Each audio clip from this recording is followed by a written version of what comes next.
मैं आपसे एक क्वेश्चन पूछता हूं, अगर मान लो ऑप्शन ट्रेडिंग एक गेम है तो बताओ ये कौन से गेम की तरह है? ये चेस की तरह है या फिर ये एक पोकर की तरह है? तो अगर आपका आंसर है कि ये चेस की तरह है तो आपने इसे चेस की तरह क्यों चुना? तो आप कहोगे कि जैसे चेस में बहुत ही वेल डिफाइंड रूल होते हैं, इसी तरह से मार्केट के अंदर भी वेल डिफाइंड रूल होते हैं। तो आप पूरी तरह से गलत हैं। ये जो ऑप्शन ट्रेडिंग अगर एक गेम है तो ये चेस की तरह नहीं हो सकता। क्यों? क्योंकि चेस के जो रूल हैं वो बहुत ही वेल डिफाइंड है, लेकिन ऑप्शन ट्रेडिंग की अगर हम बात करें तो इसकी जो इंफॉर्मेशन है आपके पास वो आधी अधूरी है। मतलब ये कि जो ऑप्शन ट्रेडिंग है वो पोकर की तरह है। सोचो एक पोकर के गेम के बारे में, आप ताश के पत्तों के बारे में सोचो कि मान लीजिए मैं और आप पोकर खेल रहे हैं, ठीक है? तो कुछ प्लेइंग कार्ड्स मेरे हाथ में हैं, कुछ प्लेइंग कार्ड्स आपके हाथ में हैं।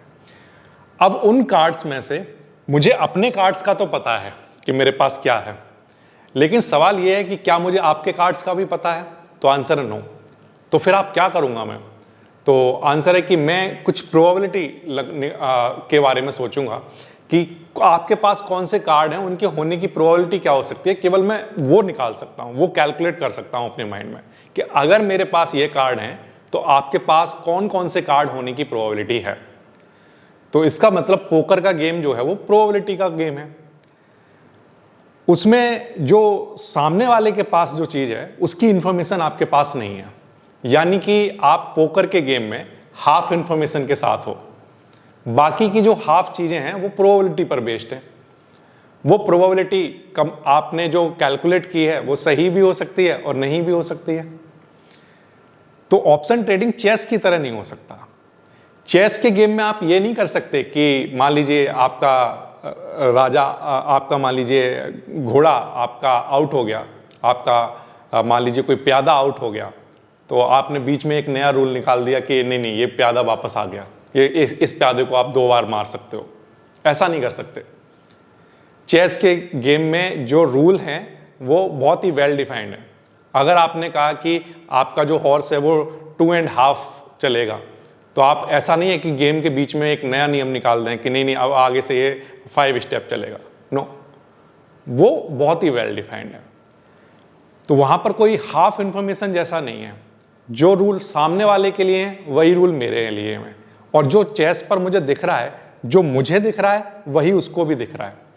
सो in the game of chess मैं ये प्रिडिक्ट कर सकता हूं कि अगर मैंने इस चाल को चला तो सामने वाला ये सोच सकता है और मैं उसको ट्रैप कर सकता हूं। तो वहां पर बहुत ही वेल डिफाइंड चीजें हैं जो दोनों को बहुत ओपनली दिख रही हैं। लेकिन पोकर के गेम में क्या हो रहा है कि मुझे अपने कार्ड्स दिख रहे हैं, सामने वाले को मेरे कार्ड्स के बारे में कोई आइडिया नहीं, तो वो आधी इंफॉर्मेशन के साथ है। इसी तरह से जब आप ऑप्शन ट्रेडिंग की बात करें या किसी भी ट्रेडिंग की बात करें, शेयर मार्केट के अंदर आपके पास कभी भी 100% इंफॉर्मेशन नहीं होती है, खासकर रिटेलर्स के पास। रिटेलर्स के पास जो डेटा है पहले तो वही एक डिलेड डेटा है, चाहे आप किसी भी डेटा की बात कर रहे हो। तो आप लेवल 2 या लेवल 3 या उससे ऊपर के लेवल का डेटा आप यूज नहीं कर रहे हैं, राइट? तो इसका मतलब आपके पास जो इंफॉर्मेशन है भी, एक तो वो आधी अधूरी है, और दूसरी बात ये कि वो डिले है। उसमें जब कोई भी इवेंट आता है तो आपको सबसे बाद में पता चलता है, राइट? तो इसका मतलब ये है कि आप मार्केट में जब आए हैं ट्रेडिंग करने के लिए, तो जो भी कैपिटल आप लेकर आए हैं, तो आपका अल्टीमेट टारगेट मार्केट में प्रॉफिट करना नहीं, उस कैपिटल को बचाना है। अगर आप मार्केट में हो और आप सोच रहे हो कि आप आधी अधूरी इंफॉर्मेशन और जो डिलेड इंफॉर्मेशन है, अगर आप उसके साथ मार्केट में सिर्फ प्रॉफिट करने के लिए आए हैं, तो आप बहुत ही गलत रास्ते पर निकल गए हो। सही रास्ता ये हो सकता है कि आपके पास जो भी अवेलेबल इंफॉर्मेशन है उसमें प्रोबेबिलिटी के बेसिस पर, और जो रूल्स हैं, जो चीज़ें आपके कंट्रोल में हैं, उसके बेसिस पर आप कुछ ट्रेड कर पाएं। लेकिन उस ट्रेड को करते वक्त आप अपनी कैपिटल को प्रिजर्व कर लें, यही सबसे बड़ी चीज़ है, क्योंकि आप पोकर वाला गेम खेल रहे हैं, चेस वाला नहीं। तो चलिए आज की क्लास में थोड़ा समझने की कोशिश करते हैं कि किस तरह से मार्केट के अंदर अपनी कैपिटल को बचाया जा सकता है। ठीक है, तो मेन ऑब्जेक्टिव होगा क्या इस क्लास का? तो आंसर है रिस्क मैनेजमेंट की जब बात आती है तो सबसे हमारा जो मेन ऑब्जेक्टिव है वो ये, अगर मान लो ये जो ट्रेड है ये कंप्लीटली गलत हो गई तो कितनी मनी ऐसी है, how much money can I afford to loss without damaging my trading career, कितना पैसा ऐसा है जिसको मैं लॉस कर सकता हूं या कर सकती हूं। ये बात आई आपको समझ में? मान लो आप एक रेस्टोरेंट के ओनर हो, ठीक है, तो क्या आप अपना रेस्टोरेंट के लिए जितना भी आपने सेविंग की हुई है वो सारी की सारी सेविंग सिर्फ एक कस्टमर के ऊपर अगर आपने मान लीजिए खर्च कर दी, तो जब सेकंड कस्टमर आपके रेस्टोरेंट में आएगा तो आपको पास उसको देने के लिए कुछ भी नहीं होगा। तो जिस तरह से रेस्टोरेंट का बिजनेस या कोई भी अदर बिजनेस काम करता है जिसमें आप सिर्फ एक कस्टमर पर अगर आप पैसा लगाते हो तो फिर उसके बाद दूसरे कस्टमर के लिए आपके पास कुछ नहीं होता है। इसी तरह से ऑप्शन ट्रेडिंग या किसी भी तरह की ट्रेडिंग की दुनिया में हर ट्रेड आपका एक कस्टमर है। जो भी आपने ट्रेड ली है उस कस्टमर को आपने सर्विस दी, उसके बदले में आपको कुछ प्रॉफिट हो, राइट? ये बात आ गई आपको समझ में? तो हर ट्रेड को कस्टमर की तरह देखा जा सकता है। अगर मान लो अगर आप पूरा का पूरा कैपिटल आप एक ही ट्रेड में लगा दे रहे हो और अगर वो लॉस हो गया तो आपका ट्रेडिंग कैरियर वहीं खत्म हो गया। तो वो डे 1 भी खत्म हो सकता है या कुछ 10 दिन में या 1 मंथ में, डिपेंडिंग ऑन कि आप कितनी जल्दबाजी में आए हैं, क्या साइकोलॉजी लेकर मार्केट में आए हैं और कितनी लर्निंग्स लेकर आए हैं, ठीक है? तो चलो हम लोग थोड़ा समझने की कोशिश करते हैं कुछ चीज़ों को। जैसे मान लो एक कोई ट्रेडर है, बहुत अच्छा ट्रेडर है और सपोज करो आपको वो दिखाता भी है कि भाई 80% टाइम मेरी स्ट्रेटजी वर्क करती है मार्केट में, राइट? लेकिन अगर मान लो वो जो ट्रेडर है वो 40% अपनी कैपिटल को लॉस कर देता है एक सिंगल जब उसका ट्रेड खराब होता है, क्योंकि 80% टाइम तो वो जीतता है, लेकिन एक ट्रेड जब भी वो लेता है ऐसी ट्रेड जिसमें उसका रिजल्ट खराब रहता है, जिसमें वो नहीं जीतता है और 40% कैपिटल जो है वो लॉस कर देता है, तो ये जो ट्रेडर है ये मार्केट में सर्वाइव ही नहीं कर सकता, इम्पॉसिबल। लेकिन सोचो कोई दूसरा ट्रेडर भी है, वो उसका जो मार्केट में जो उसकी स्ट्रेटजी है उसकी विनिंग स्ट्रेटजी बहुत बड़ा परसेंटेज नहीं रखती, 80% जैसा 90% जैसा नहीं रखती, सिर्फ और सिर्फ मान लीजिए कुछ 50% रखता है, राइट? लेकिन जब भी वो अपने कैपिटल का लॉस करता है, जब भी एक बैड ट्रेड आती है तो वो सिर्फ अपनी कैपिटल का 1% ही लॉस करता है। तो उस केस में उसका मार्केट में टिके रहना, सर्वाइव करने की जो सिचुएशंस हैं वो बढ़ जाती हैं, उसकी प्रोबेबिलिटी बढ़ जाती है। तो इसलिए मार्केट में ये बहुत कम मैटर करता है कि आपकी स्ट्रेटजी अच्छी है या खराब है। सवाल ये है कि आपका रिस्क मैनेजमेंट की स्ट्रेटजी अच्छी है या नहीं है। मेन क्वेश्चन बस यही है। बाकी का ज़्यादातर टाइम ट्रेडर क्या करते हैं कि स्ट्रेटजी ढूंढो, एक ऐसी स्ट्रेटजी ढूंढो जिसमें बहुत सारा प्रॉफिट हो। लेकिन सवाल ये गलत सवाल है, ऐसी स्ट्रेटजी ढूंढने का कोई फ़ायदा नहीं है। ऐसी स्ट्रेटजी ढूंढो जिसमें रिस्क मैनेजमेंट सबसे अच्छा हो जाता हो। अगर रिस्क मैनेजमेंट अच्छा हो गया तो आपको कोई एक स्ट्रेटजी पर वर्क करने के लिए टाइम मिलेगा। सोचो आपके पास एक बहुत अच्छी स्ट्रेटजी है, लेकिन आपने एक बार उसको ट्रेड करके देखा और आपकी सारी कैपिटल चली गई, तो आपको उस स्ट्रेटजी को टेस्ट करने का टाइम ही नहीं मिला। लेकिन अगर आप सिर्फ 1% लॉस कर रहे थे तो आपने जो भी स्ट्रेटजी अपने लिए चुनी है उसको कई बार आप टेस्ट कर सकते हो, बहुत टाइम तक टेस्ट कर सकते हो, और उसमें फिर आप कुछ सीख भी सकते हो कि अगर मैंने पहला ट्रेड लिया था तो इसमें मैंने क्या गलती की। एक स्ट्रेटजी पकड़ी आपने और बस उसके जितने भी पहलू हो सकते हैं वो सारे पहलू आपने समझ लिए, लेकिन उनको समझने के लिए आपको ट्रेड करते छोटे छोटे एक्सपेरिमेंट करने पड़ेंगे, और उन एक्सपेरिमेंट के लिए आपको अपनी कैपिटल तो पहले प्रिजर्व करनी पड़ेगी ना, तभी तो आप आगे बढ़ पाओगे। तो चलो हम कुछ पॉइंट्स देखते हैं जिन पॉइंट्स के थ्रू अगर आप जाते हो तो अपनी कैपिटल को कुछ हद तक आप प्रिजर्व कर पाओगे। तो वो कौन कौन सी चीज़ें हैं, चलो वन बाय वन समझने की कोशिश करते हैं। सबसे पहली चीज़ आती है रिस्क वर्सेस रिवॉर्ड। कोई भी अगर आप ट्रेड लेने जा रहे हैं तो वहाँ पर रिस्क और रिवॉर्ड रेशियो सबसे पहले आता है। एग्जाम्पल के लिए मान लीजिए आपके पास एक कोई ट्रेड है जिसमें रिस्क है 100 रुपीज़ का और प्रॉफिट का पोटेंशियल 300 रुपीज़ का है। तो अगर आप रिस्क और रिवॉर्ड रेशियो देखें तो यहाँ पर रिस्क और रिवॉर्ड रेशियो बनता है 1:3, राइट। यानी कि अगर आप 1 रुपया लगाकर 3 रुपए जीतने के लिए आप एक ट्रेड लेने वाले हैं, अच्छी ट्रेड मानी जा सकती है। लेकिन अगर दूसरा एग्जांपल लें कि अगर आप 300 रुपए का रिस्क ले रहे हैं सिर्फ और सिर्फ 100 रुपए कमाने के लिए, तो वो जो है बहुत ही पुअर ट्रेड होगी।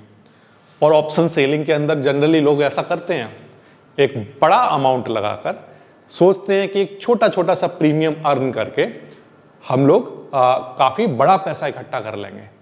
लेकिन आप वहीं पर बहुत गलत हो अगर आप सही से रिस्क मैनेजमेंट ऑप्शन सेलिंग के अंदर नहीं कर रहे हो। तो इसलिए अपना रिस्क और रिवॉर्ड देख लो कि कितना पैसा लगा के कितना अर्न कर रहे हो। अगर वो आपने देख लिया तो फिर आपको ये पता चलेगा कि ये जो ट्रेड मैं लेने वाला हूँ या लेने वाली हूँ, क्या ये जो ट्रेड है ये वर्थ रखती है, क्या ये लेने लायक है या नहीं। तो ट्रेड भी तो लेने लायक होनी चाहिए। ऐसा नहीं है कि हर ट्रेड लेनी ही है, ट्रेड का भी एक लेवल होता है, क्या ये ट्रेड मुझे लेनी है या नहीं लेनी है। तो वो वहाँ से डिसाइड हो जाता है रिस्क और रिवॉर्ड से। सबसे सिंपल तरीका है।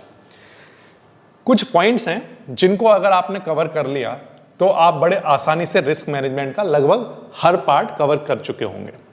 उनमें से पहला अगर आप देखें तो कैपिटल प्रोटेक्शन नंबर 1 पर आता है, दूसरा पोजीशन साइजिंग, तीसरा मैक्सिमम रिस्क पर ट्रेड में कितना ले सकता हूं, दूसरा फिर इसके बाद आगे आप बढ़ते हो तो स्टॉप लॉस, और स्टॉप लॉस के भी कुछ टाइप्स होते हैं। फिर रिस्क और रिवॉर्ड रेशियो कैसे निकालना चाहिए, पोर्टफोलियो का रिस्क कितना ले सकते हैं, डेली वीकली मंथली लॉस की लिमिट क्या होनी चाहिए, कोरिलेशन का रिस्क कितना होना चाहिए, इवेंट और साइकोलॉजी का रिस्क कितना होना चाहिए। ये कुछ टाइप हैं रिस्क के जिनको हमें क्या करना पड़ेगा, मैनेज करना पड़ेगा। तो अगर आपने ऑप्शन ट्रेडिंग या किसी भी तरह की ट्रेडिंग में कदम रखा है तो पहले आप सबसे पहला काम क्या करोगे, सबसे पहला काम किसी भी ट्रेड को लेने से पहले इन चीज़ों के बारे में सोचोगे। अगर आपने एक बार अपना रिस्क मैनेजमेंट कर लिया फिर इसके बाद चीज़ें थोड़ी थोड़ी सी आसान और इम्प्रूव होना स्टार्ट हो जाएंगी। तो चलिए 1 बाय 1 स्टार्ट करते हैं और थोड़ा समझने की कोशिश करते हैं कि ये सारे के सारे स्टेप्स हमें किस तरह से देखने हैं।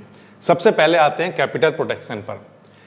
कैपिटल प्रोटेक्शन का मतलब ये हो गया कि अगर आपका गोल ये है सिर्फ पैसा बनाना तो ये काम नहीं करेगा। आपका पहला गोल होना चाहिए कि अपनी कैपिटल को प्रोटेक्ट करना है, क्योंकि आप ट्रेडिंग एक बिजनेस की तरह है। तो अगर आप एक बिजनेस बना रहे हैं तो क्या आप उस बिजनेस में 20 साल तक टिके रहना चाहते हैं? तो इसमें 20 साल तक कैसे टिके रह सकते हैं? तो आंसर है कि मेरा पूरा का पूरा बिजनेस डूब ना जाए। और पूरा का पूरा बिजनेस आपका तब डूब सकता है जब आपने कंप्लीट कैपिटल एक ही कस्टमर पर लगा दियो, एक ही ट्रेड पर लगा दियो। सो सबसे पहला रूल जो है वो ये कि never risk your entire capital on one idea, only one trade. क्योंकि आपको लग रहा है कि इस ट्रेड की प्रोबेबिलिटी 100% है जीतने की, तो आपने सारा कैपिटल उस पर लगा दिया, तो अगर वो सही नहीं निकला तो फिर आप गेम से बाहर हो गए। तो आपको गेम में लंबे समय तक टिकना है तो पहला रूल कि एक ट्रेड के ऊपर सारा कैपिटल कभी भी नहीं लगाना है। तो लोग आते हैं ऑप्शन सेलिंग के अंदर जिनके पास 5 लाख का कैपिटल है, मान लीजिए एग्जाम्पल के लिए, तो अगर वो 2 लॉट सेल कर सकते हैं तो वो डेली 2 लॉट सेल कर रहे हैं, यानी कि कंप्लीट कैपिटल वो अपना लगाकर बैठे हुए हैं उस पर। तो वो सरवाइव कैसे कर पाएंगे, इनको ये सोचना पड़ेगा। तो अपने रिस्क मैनेजमेंट के रूल को थोड़ा सा समझना पड़ेगा। अब इसके बाद सेकंड जो आता है वो पोजीशनल साइजिंग है। How many lots should I trade. सबसे पहला क्वेश्चन हो गया कि मुझे पूरा कैपिटल नहीं लगाना है। दूसरा कि मेरे पास जो कैपिटल है उसमें से मेरे रिस्क मैनेजमेंट के अकॉर्डिंग में कितने लॉट को ट्रेड कर सकता हूँ, राइट। सो एग्जाम्पल के लिए मान लीजिए आपके पास, एग्जाम्पल के लिए कहता हूँ कि 10 लाख का कैपिटल है, ठीक है, और आपका रिस्क है मान लीजिए 1% का, तो इसका मतलब आप मैक्सिमम लॉस कर सकते हो 10,000 रुपीज़ का, करेक्ट। बिल्कुल सिंपल है। आपका जो टोटल कैपिटल है उसका आपका जो मैक्सिमम रिस्क परसेंट है वो उसका 1% आपने निकाल लिया, 10,000 आ गया। अब ये जो मैक्सिमम लॉस आया है इसी से लॉट साइज निकलेगा। तो लॉट साइज कैपिटल से नहीं, लॉट साइज जितना आप मैक्सिमम लॉस ले सकते हैं उससे निकलता है, राइट। तो चलिए कैलकुलेट करते हैं लॉट साइज। तो लॉट साइज को कैलकुलेट करने का मतलब है बेस्ड ऑन 10,000। जैसे उसका फॉर्मूला क्या होता है कि जो पोजीशन साइज है वो इक्वल होगा क्या, maximum money you are willing to loss upon risk पर लॉट, है ना। जितना आप पैसा खर्च करना चाहते हो, जितना मैक्सिमम पैसा आप जो है वो क्या कर सकते हो, लॉस कर सकते हो, और एक लॉट पर जितना रिस्क है उससे आप डिवाइड करा दो तो आपका पोजीशन साइज निकल जाता है। एग्जांपल के लिए थोड़ा समझाने की कोशिश करता हूं। जैसे मान लीजिए आपके पास 10 लाख का कैपिटल था, ठीक है। अब आपने सोचा कि मैं इसका सिर्फ 1% ही खर्च करूंगा, ठीक है। तो इसका जो 1% है वो इक्वल हो गया किसके, 10,000 के, ठीक है। यानी कि जब आप कोई ट्रेड ले रहे हैं तो उस ट्रेड में 10,000 रुपए से ज़्यादा आप रिस्क नहीं करोगे। तो अब सवाल ये है कि 10,000 का जो रिस्क है वो नंबर ऑफ लॉट में कैसे निकाला जाए। तो बहुत आसान है, सबसे पहले आप लिखो नंबर ऑफ लॉट। उसका तरीका क्या है कि आपका जो मैक्सिमम जो लॉस ले सकते हो वो आप कितना है, 10,000 का, ठीक है। अच्छा, अब उसमें एक लॉट पर आपको कितना रिस्क है, तो एग्जांपल के लिए कहता हूं कि मान लीजिए 500 का रिस्क है, ठीक है। तो यहां से आपने क्या किया, इसको सॉल्व कर लो, तो आप वहां पर कितना कर सकते हो, तो आंसर 20 लॉट के साथ काम कर सकते हो अगर 500 का है, ठीक है, एक लॉट पर। लेकिन अगर एक लॉट पर मान लीजिए आपका जो रिस्क है ना, एक लॉट पर ही आपका रिस्क 5,000 का है, ठीक है। तो इसका मतलब यह है कि आप सिर्फ 2 लॉट ले सकते हो। ये बात आई आपको समझ में। तो एक लॉट पर रिस्क कैसे निकालते हैं, तो एक लॉट पर रिस्क निकालने का तरीका ये होगा कि जैसे मान लो आपके पास एक लॉट है 100 का, ऐसे थोड़ा देर के लिए मानो, आपका जो भी लॉट साइज हो आप वो कैलकुलेशन खुद से कर पाओगे। तो मान लीजिए एक लॉट है 100 साइज, उसके अंदर 100 क्वांटिटी आती है, ठीक है। और मान लीजिए आपने कोई एक ट्रेड ली, तो जैसे मान लीजिए आपने एक ऑप्शन को सेल किया, ठीक है। तो सपोज करो 100 रुपीज का प्रीमियम आपने सेल कर दिया, ओके। अब 100 से ये हो गया मान लीजिए 150, ठीक है। कितना हो गया, 150 हो गया। तो अगर आपने ऑप्शन सेल किया था तो आपको लॉस होना स्टार्ट हो गया। कितने पॉइंट का लॉस हो गया, तो आंसर है सर 50 पॉइंट का लॉस हो गया होगा मुझे। अगर 50 पॉइंट का लॉस हुआ है तो ये 50 पॉइंट का लॉस लॉट पर नहीं हुआ है, एक क्वांटिटी पर हुआ है। तो अगर एक क्वांटिटी पर 50 रुपीज का लॉस होता है तो बताइए अगर आपके एक लॉट में 100 क्वांटिटी है तो कितने का लॉस होगा, तो आंसर 50 का मल्टीप्लाई करा दो, तो आंसर कितना आ गया, 5,000। कितना आ गया, 5,000। तो यानी कि एक लॉट के अंदर आपका 5,000 का लॉस हो जाएगा अगर आप 50 पर स्टॉप लॉस आपने लगा रखा है और एग्जिट हो गए हो आपकी स्ट्रेटेजी के हिसाब से, ठीक है। ये बात आई आपको समझ में। तो ये 5,000 से आप डिवाइड करा दो पहले ही स्टार्टिंग में ही, जो भी आप मैक्सिमम कैपिटल लॉस कर सकते हो। अगर आप सिर्फ 5,000 ही लॉस कर सकते हो तो आपका आंसर लॉट का कितना आ जाएगा, 1 आ जाएगा। क्लियर हो गई बात आपको, ठीक है। यहां तक बात क्लियर है। अगर ऑप्शन बायर्स जो ज्यादातर वीडियो देख रहे हैं उनके लिए भी मैं और सिंप्लीफाई करता हूं। जैसे मान लीजिए आपके पास 1 लाख की कैपिटल है, ठीक है, और आपने सोचा कि उसका 1% जो है वो लॉस कर सकते हैं, ठीक है। 1% अगर आप इसका लॉस कर रहे हैं तो 1 लाख का 1% कितना हो गया, तो आंसर है इसका 1,000 हो गया, ठीक है। अब ये 1,000 का लॉस अगर आप कर रहे हो तो अगर मान लीजिए आपने एक ऑप्शन प्रीमियम बाय किया 50 रुपीज पर, राइट, और ये आपके अगेंस्ट चला गया, ये कम होना स्टार्ट हो गया, तो मान लीजिए आपने सोचा कि अगर ये 50 से 30 हो गया तो हम इस ट्रेड से बाहर हो जाएंगे, तो आपका स्टॉप लॉस यहां पर लगा हुआ था। तो इसका मतलब आप एक क्वांटिटी पर 20 रुपीज का क्या कर रहे हो, 20 रुपीज का आप लॉस लेने के लिए तैयार हो एक क्वांटिटी पर। अब मान लीजिए आपका जो एक लॉट का साइज है, ठीक है, वो है 100 का, ठीक है। तो यहां पर 100 मल्टीप्लाई बाय 20 यानी कि आप 2,000 रुपीज का लॉस लेने के लिए तैयार हो। तो ये तो निकल गया स्टार्टिंग में, क्योंकि आप पहले ही डिसाइड कर चुके होगे कि आप स्टॉप लॉस कहां लगाओगे, या आप वो कौन सा पॉइंट है जिसमें बाहर हो चुके होगे, मैनुअली हो या आपने पहले से स्टॉप लॉस लगाया है, दोनों ही केस में ये तो आपको पहले ही पता होगा ना कि आप किस पॉइंट के बाद अपनी ट्रेड से बाहर हो जाओगे। तो वो पॉइंट तो आपको पता होगा, वहां से आपको एक क्वांटिटी का लॉस पता चल जाएगा और वहां पर लॉट से मल्टीप्लाई करा दोगे तो आपका आंसर निकल कर आ जाएगा। अब ये जो आंसर आया है इसमें इससे डिवाइड करा दो आप अपनी जो टोटल लॉस आप ले सकते हो एक ट्रेड के अंदर। तो मान लो आप कहते हो कि 10,000 का ले सकते हैं, ठीक है, आपकी कैपिटल के हिसाब से, ठीक है।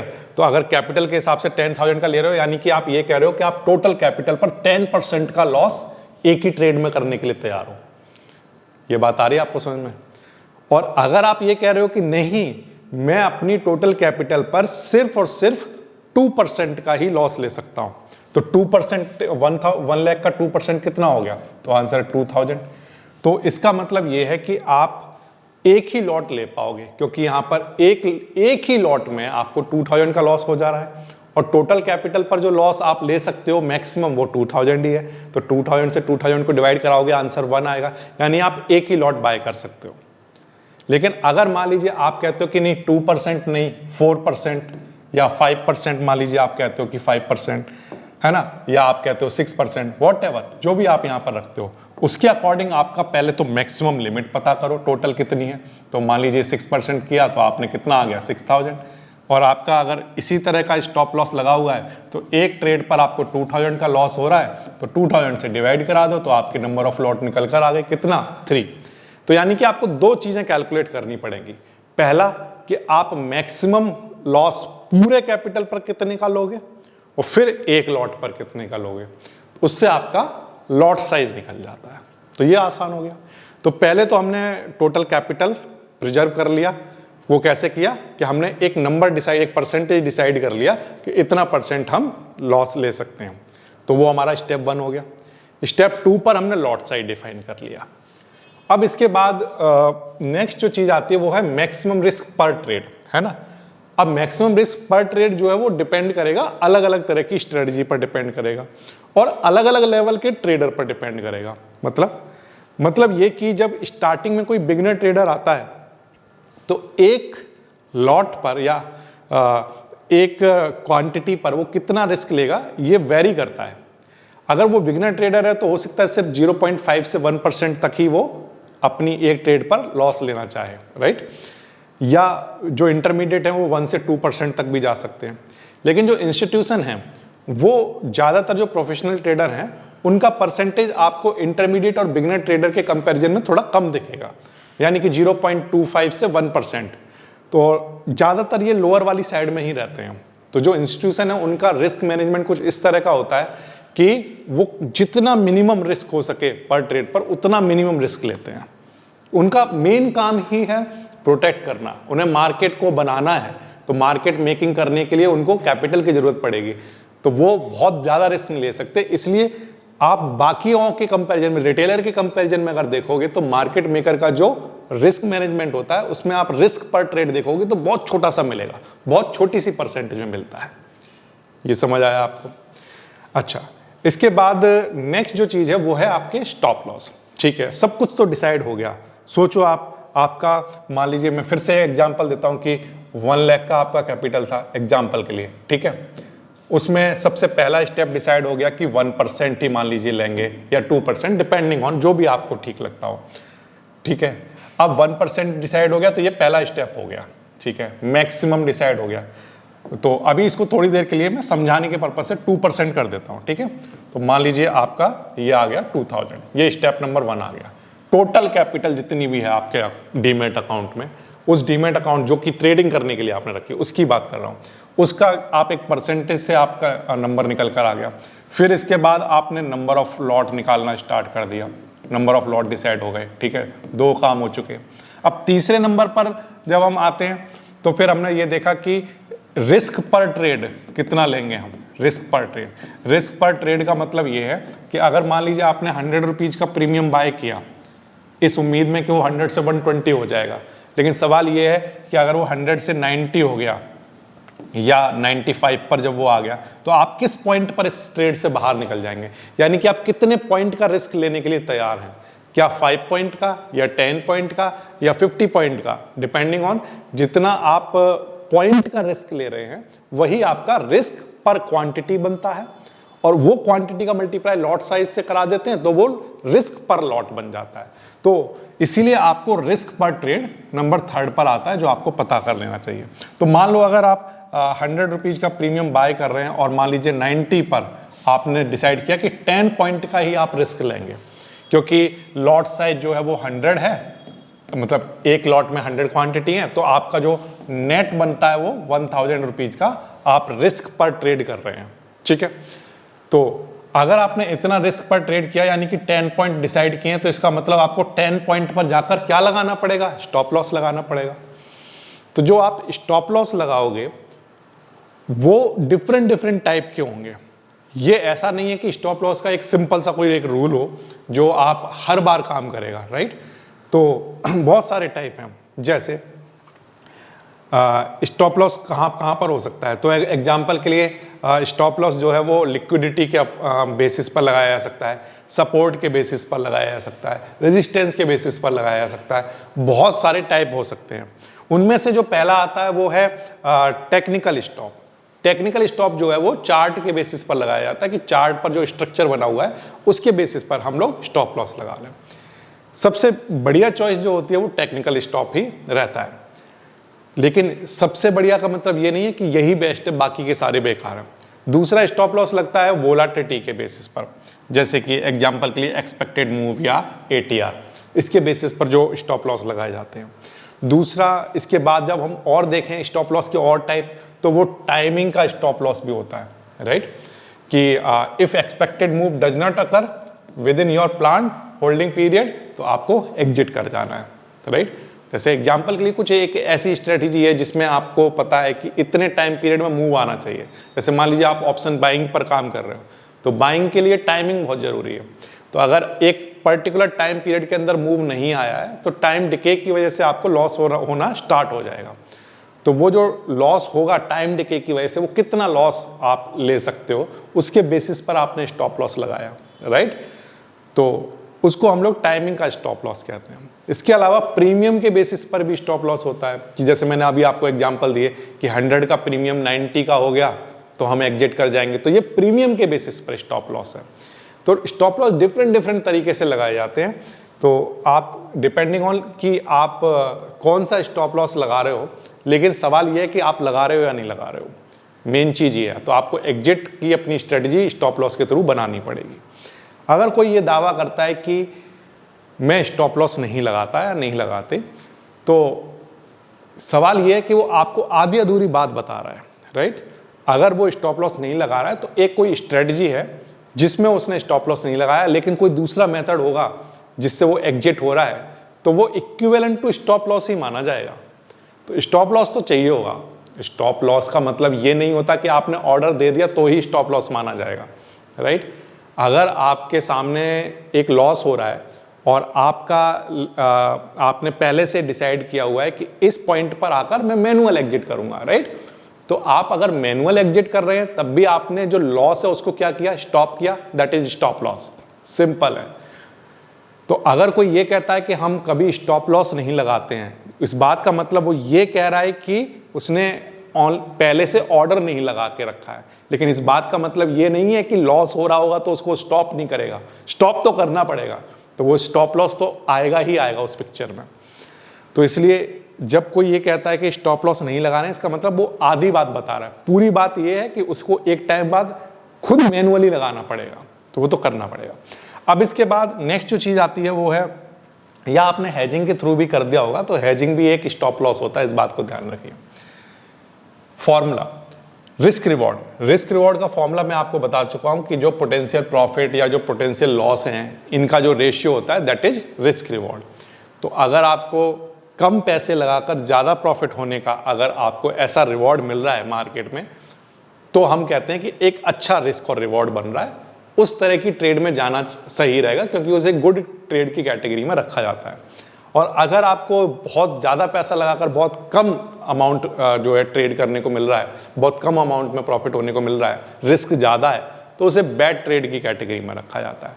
तो इसलिए हमेशा ये देख लो कि आप कितना कैपिटल लगा रहे हो। आप मान लीजिए, एग्जाम्पल के लिए कहता हूँ कि आप मान लीजिए 1 लाख का कैपिटल लगा रहे हैं, ठीक है। और इस 1 लाख के कैपिटल में मान लीजिए आपका 100 रुपीज़ का प्रीमियम था, ठीक है। और इस 100 रुपीज़ के प्रीमियम से आप उम्मीद कर रहे हो कि 120 तक ये जा सकता है, तो यानी कि 20 पॉइंट का आपको बेनिफिट हो सकता है। अब इस 20 पॉइंट के बेनिफिट को आपने अपने लॉट साइज से मल्टीप्लाई करा दिया, तो आपने देखा 2000 का बेनिफिट हो सकता है, राइट। ओके, कोई प्रॉब्लम नहीं। लेकिन इसका परसेंटेज वाइज देखें तो आपने कहा कि मैं 2% का इसमें मुझे रिवार्ड होता हुआ दिख रहा है, क्योंकि जो चार्ट है वो ये कह रहा है कि ये 120 तक जा सकता है एग्जाम्पल के लिए। लेकिन सवाल ये है कि आप फिर अपना जो लॉस होने के चांस हैं, है ना, उसके बेसिस पर आपका स्टॉप लॉस कहाँ पर लगा रहे हो। तो आपने कहा कि मैं अपना SL लगा रहा हूँ, एग्जाम्पल के लिए मैं कहता हूँ कि 90 पर, तो इसका मतलब आप 10 पॉइंट का रिस्क लेने के लिए तैयार हैं। और 10 पॉइंट के रिस्क को जब मैं 100 से मल्टीप्लाई कराता हूँ तो इसका आंसर आता है 1000, राइट। तो इसका मतलब आपका जो रिस्क है वो हो गया 1000 का, और आपने कहा कि जो रिवॉर्ड है वो मिल सकता है मुझे 2000 का, तो इसका मतलब आपका रेशियो हो गया 1:2, राइट।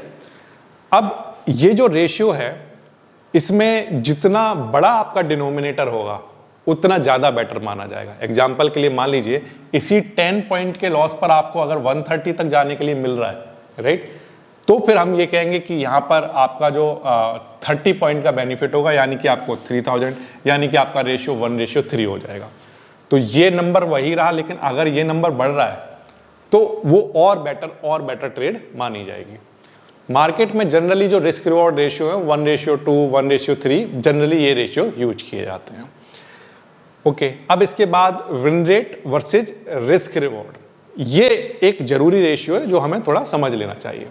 देखो, विन रेट का मतलब है कि 40% और रिस्क रिवॉर्ड है 1:3, still profitable over many trades. इस बात को ध्यान रखना।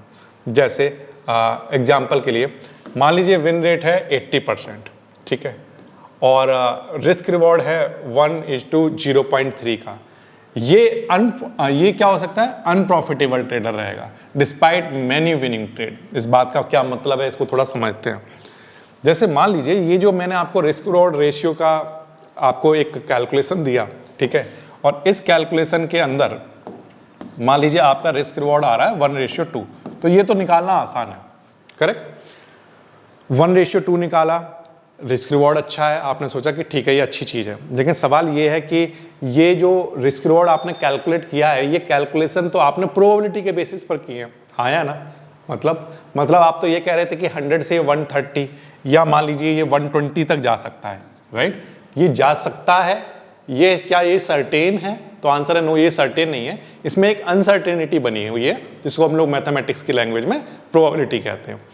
तो ये अनसर्टेनिटी का मेजरमेंट जब आप करते हो तो मतलब आपने एक प्रोबेबिलिटी निकाली, तो वो कितनी परसेंट है।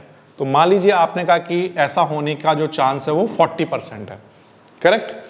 तो 40% टाइम अगर आपको 1:2, 1:2 का रेशियो मिल रहा है तो ज़्यादातर ट्रेड आपकी प्रॉफिटेबल रहेंगी, ठीक है। इसको आप ऐसे भी समझ सकते हो कि मान लीजिए आप 40% टाइम आपका विनिंग है, ठीक है। अब 40% विनिंग रेट है तो इसको हम लोग ऐसे समझें कि आपने 10 ट्रेड ली, ठीक है, उसमें से आपने 4 ट्रेड ऐसी हैं, 40% ट्रेड ऐसी हैं जिसमें आपका विनिंग साइज है, और मान लीजिए 60% ट्रेड आपकी ऐसी है जिसमें आपको लॉस हो जाता है। तो 40% का मतलब आप 10 ट्रेड में से आपके पास 4 ट्रेड ऐसी होंगी जिसमें आपको प्रॉफिट होगा, 6 ट्रेड ऐसी होंगी जिसमें आपको लॉस होगा। तो अगर आपका जो रिस्क रिवॉर्ड रेशियो है वो एग्जाम्पल के लिए कहता हूं कि 1:2 का था, तो आपको 6 ट्रेड में कितने का लॉस हो जाएगा। तो आंसर है एक ट्रेड पर हमें 1000 रुपए का लॉस हो रहा था, राइट। कितने का, 1000 का। तो यानी कि टोटल 6 बार लॉस अगर हुआ तो हमारे पास 6000 का हमें लॉस हो चुका होगा। सही बात है, प्रोबेबिलिटी के बेसिस पर बता रहा हूं आपको। लेकिन जो प्रॉफिट होने के चांस थे वो 2 टाइम्स थे। तो अगर केवल 4 ट्रेड भी ऐसी आ गई तो एक ट्रेड पर 2000 का प्रॉफिट होता है, तो बताइए 4 पर कितने का होगा। तो आंसर सर 8000 का हो जाएगा। तो अगर आप देखें तो अगर मैं 10 ट्रेड लूंगा और अगर विनिंग रेशियो केवल 40% ही है, ऐसा 90% और 95% ऐसा नहीं, सिर्फ और सिर्फ 40% है, तो आप जितना लॉस कर रहे हैं उससे ज़्यादा आपके प्रॉफिट होने के चांस रहेंगे। यानी कि 10 ट्रेड के अंदर भी हम लोग क्या कर सकते हैं, 2000 के प्लस में ही रहेंगे। तो ऐसी ट्रेड को गुड ट्रेड की कैटेगरी में रखा जा सकता है। सो इसलिए विन परसेंट और रिस्क रिवॉर्ड रेशियो दोनों मैटर करते हैं। चलिए अब इससे थोड़ा आगे बढ़ते हैं। अब इसके बाद जो नेक्स्ट है वो हमें देखना है एक्सपेक्टेड वैल्यू, ठीक है। इसका द प्रोफेशनल फॉर्मूला भी इसको कहा जाता है। Professional trader do not evaluate 1 trade, they evaluate 100 trade. Expected value जब आप निकालते हो तो उसका सिंपल सा रूल होता है, विन रेट का मल्टीप्लाई कराओ एवरेज विन से, उसमें से माइनस कर दो loss rate multiply by average loss. तो इससे क्या है, आपकी एक्सपेक्टेड वैल्यू निकल कर आ जाती है, एक ट्रेड की नहीं, 100 ट्रेड पर आपको ऐसा देखना है। जैसे मान लीजिए आपका विन रेट है 50%, राइट, ये, और मान लीजिए आपका जब भी आप का प्रॉफिट होता है विन रेट के साथ तो वो आपका 2000 का होता है, जैसे मैंने एक एग्जांपल आपको दिया। लेकिन मान लीजिए आप एवरेज लॉस करते हो 1000 का, तो एक्सपेक्टेड वैल्यू जो आएगी वो पॉजिटिव निकल कर आएगी। जैसे मैंने आपको अभी एग्जांपल से करके दिखाया कि हम जो नेट एक्सपेक्टेड वैल्यू थी हमारी वो कितनी आई थी निकल कर, तो वो आंसर है पॉजिटिव 2000 आई थी, है ना। जैसे लॉस देखें 6 और मान लीजिए 4 ट्रेड में देखा तो 2000 मल्टीप्लाई 4 कितना आया था 8000, तो नेट जो हमारा आंसर आया था वो पॉजिटिव आया था। तो ये मैंने केवल 10 ट्रेड का आपको एग्जांपल दिया, ऐसा आप 100 ट्रेड के बारे में भी सोच सकते हैं। अगर आपने 100 ट्रेड का देखा होता तो this is 80,000 and this is 60,000, then the net value is positive plus 20,000, right.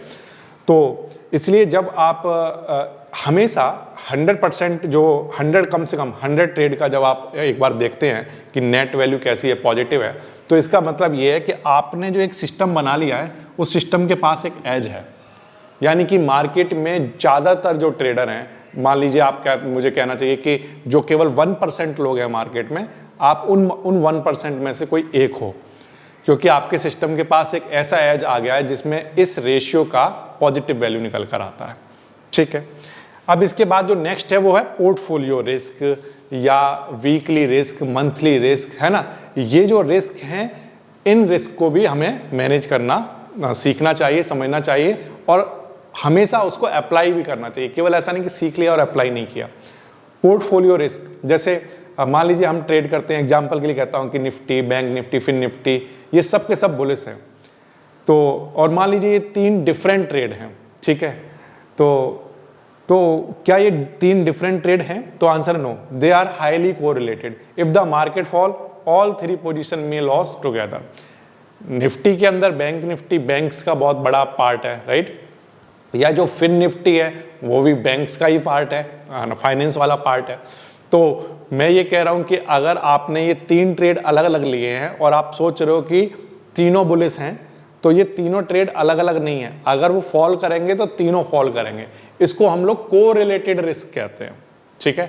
तो क्या हम एक कोरिलेटेड रिस्क तो नहीं ले रहे हैं, इसका भी हमें ध्यान रखना पड़ेगा, ठीक है। अब इसके बाद नेक्स्ट जो आता है वो है डेली लॉस लिमिट। डेली का कितना ले सकते हो आपको, ये भी आपको लिख लेना चाहिए कि आप डेली, आपकी जो कैपिटल है उसमें आप मान लीजिए मंथ में 20 ट्रेड करते हो, ठीक है। तो आपको ये देखना पड़ेगा कि अगर आपने ये तो तय कर लिया कि मेरे पास मान लीजिए 1 लाख का कैपिटल है और आपने कहा कि जो मैक्सिमम लॉस हम ले सकते हैं वो 10,000 ले सकते हैं, ठीक है। तो ये 10,000 कितने दिन में ले सकते हो, कितनी ट्रेड में ले सकते हो, ये सवाल है। क्या आप ये कह रहे हो कि आपने 1 लाख का केवल 1 मंथ में ले सकते हो?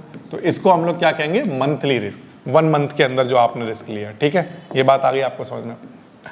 और अगर मान लीजिए ये 10,000 का रिस्क आप कह रहे हो कि हम लोग वीकली लेंगे, तो वीकली का मतलब तो ये हो गया कि अगर आप 4 वीक ट्रेड कर रहे हैं तो यानी कि आप कह रहे हैं कि आप 40,000 का रिस्क लेंगे, तो आपको वीकली में भी कन्वर्ट करना पड़ेगा। अगर आप ये कहते हो कि 1 मंथ में सिर्फ 10,000 का रिस्क लेंगे, तो इसका मतलब ये है कि आप 1 वीक के अंदर सिर्फ और सिर्फ कितना रिस्क लेने के लिए तैयार हैं? तो आंसर है कि हम लोग सिर्फ 2500 का रिस्क ले सकते हैं।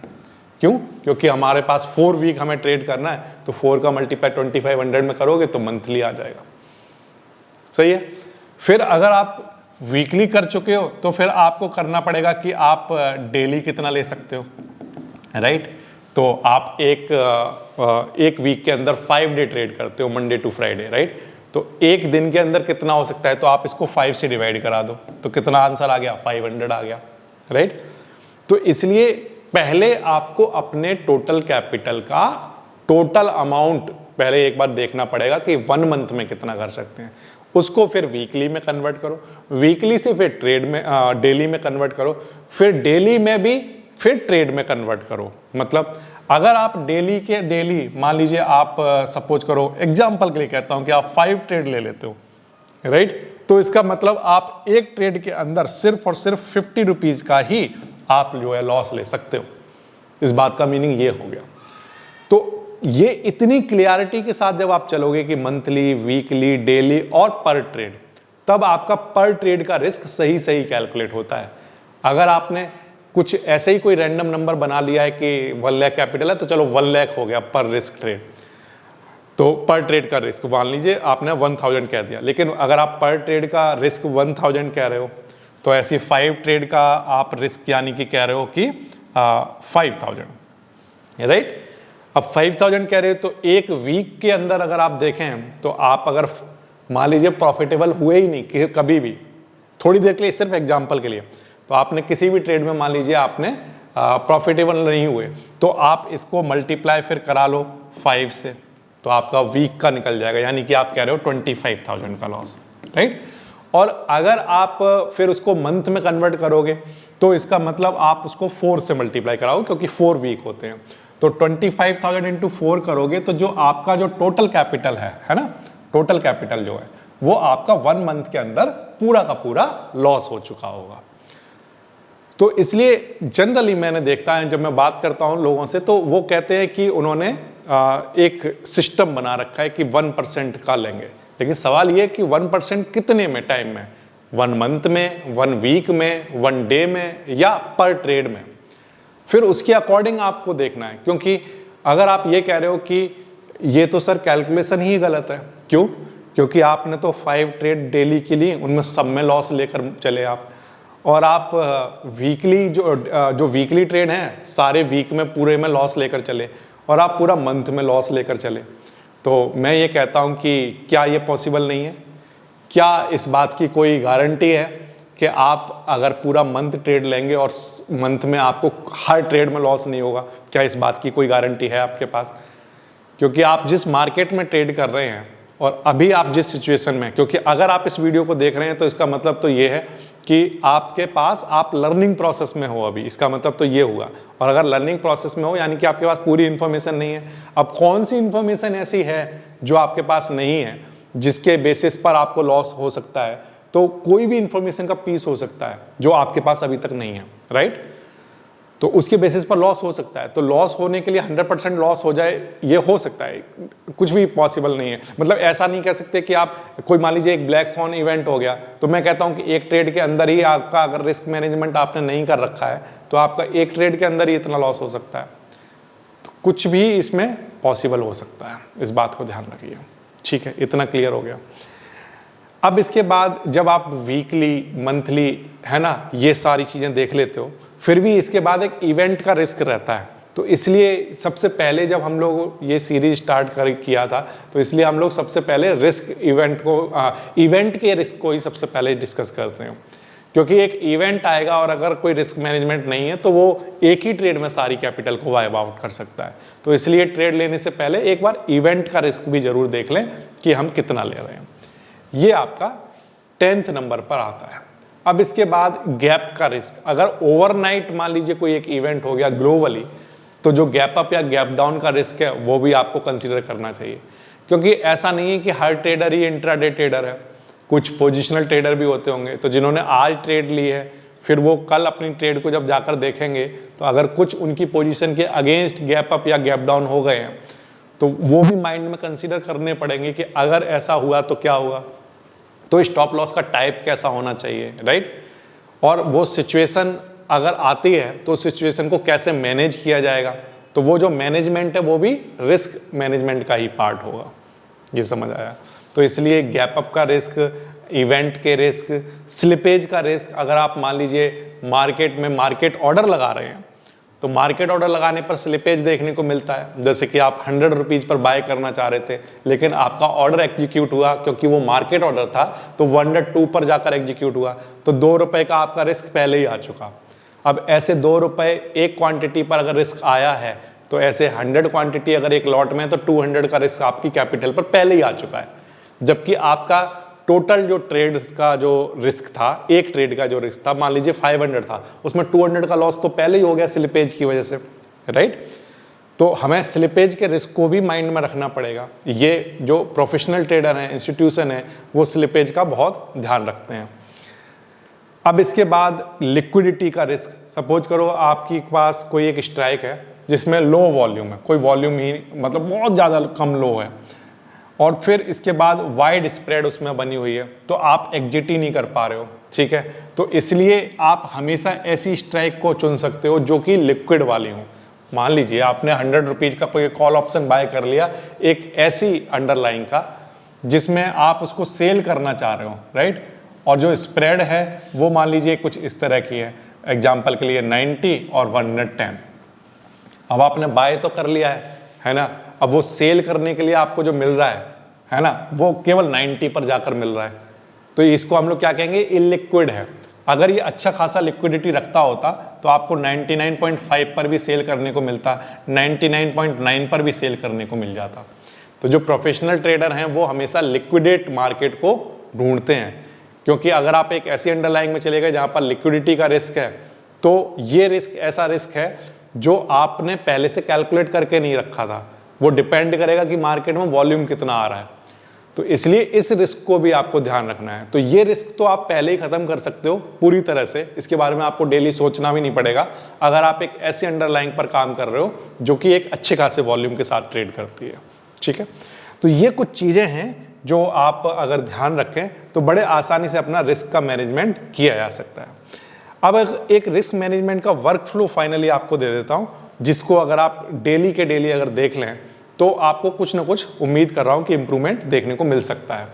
जैसे सबसे पहले तो अपना ट्रेडिंग कैपिटल कैलकुलेट कर लो, ये आपको एक ही बार करना पड़ेगा पहले टाइम में जब आप कर रहे हो।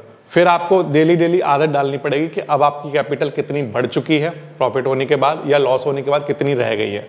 तो ये आपको धीरे धीरे एक आदत बन जाएगी कि आप सबसे पहला स्टेप क्या करें, रिस्क मैनेजमेंट जब भी कर रहे हैं अपनी ट्रेडिंग कैपिटल देख लें पिछले दिन के कंपैरिजन में आज कितनी है। दूसरा, मैक्सिमम रिस्क कितनी ले सकते हो आप पर ट्रेड, वो कैलकुलेट कर लें। अपना टेक्निकल स्टॉप लॉस कहाँ हो सकता है, कहाँ होना चाहिए, इसके बेसिस पर आप जितना रिस्क ले सकते हो पर ट्रेड पर, उसके बेसिस पर टेक्निकल जो स्टॉप लॉस है वो कहाँ होना चाहिए, वो फिर आप देख लें। इसके बाद रिस्क पर लॉट देख लें कितना लेना है, और उसके अकॉर्डिंगली आप फिर लॉट साइज देख लें कितने लॉट ले सकते हैं। और इसके बाद फिर नेक्स्ट जो चीज़ है वो है रिस्क रिवॉर्ड रेशियो देख लें कि कितने पॉइंट का आप रिस्क ले रहे हैं, जहाँ भी आप स्टॉप लॉस लगा रहे हैं वो कितने पॉइंट दूर है आपकी ट्रेड से, तो उस पॉइंट के बेसिस पर आप रिस्क कितना मिल रहा है और ये कितने पॉइंट आगे जा सकता है, आपके फेवर में जा सकता है, वो देख लें। उसके बेसिस पर रिस्क और रिवॉर्ड रेशियो कैलकुलेट कर लें। फिर इसके बाद फाइनली अपने टोटल पोर्टफोलियो का रिस्क देख लें कि कितना रहेगा। ये अगर आप देखते हो तो आपको थोड़ा सा ये हो जाएगा कि आप मंथली सर्वाइव कर पाओगे, वीकली सर्वाइव कर पाओगे और एक दिन में भी सर्वाइव कर पाओगे, ठीक है। और इसके अलावा ये चेक कर लें कि कोई इवेंट तो नहीं है आज, इवेंट सबसे ज़रूरी है। और execute only if risk is acceptable, अगर वो ऐसा है कि आपका रिस्क से बाहर चली जाएगी वो ट्रेड, अगर आपको ऐसा लग रहा है रिस्क रिवॉर्ड अगर अच्छा नहीं है, तो उस ट्रेड को कंप्लीटली अवॉइड ही करना ठीक रहेगा। देखो, आपने अपना लैपटॉप खोला है, इस बात का मतलब ये नहीं है कि आप ट्रेड करो ही करो। अगर आपका रिस्क रिवॉर्ड अच्छा नहीं दे रहा है मार्केट किसी दिन आपको, तो उस दिन अवॉइड कर लो, वो ज़्यादा बेटर है। तो ये कुछ चीज़ें हैं, अगर आप इनका ध्यान रखोगे तो उम्मीद कर रहा हूँ कि आपका रिस्क मैनेजमेंट लगभग हो चुका होगा। तो ये सारे स्टेप एक एक करके सारी चीज़ें कैलकुलेट करना सीखिए। अगर आपको नहीं पहले से आती हैं तो आप 1 बाय 1 सारी अपनी कैपिटल को देखो, रिस्क पर ट्रेड करना सीखो। ये सारे जो मैंने आपको रेशियो करके दिखाए हैं, इन रेशियो को एक बार पेपर पर करके देख लो। फिर उसके बाद आपको आइडिया लगेगा कि क्या आप अभी मार्केट के लिए तैयार हो ट्रेड करने के लिए या नहीं हो। उम्मीद कर रहा हूँ कि ये वीडियो आपके लिए कुछ हेल्पफुल रही हो। अगर आपको लगता है वीडियो हेल्पफुल है तो इसे अपने दोस्तों के साथ, न्यू बिगिनर ट्रेडर्स के साथ ज़रूर शेयर करना। मैं मिलता हूँ आपसे नेक्स्ट वीडियो में। Thank you.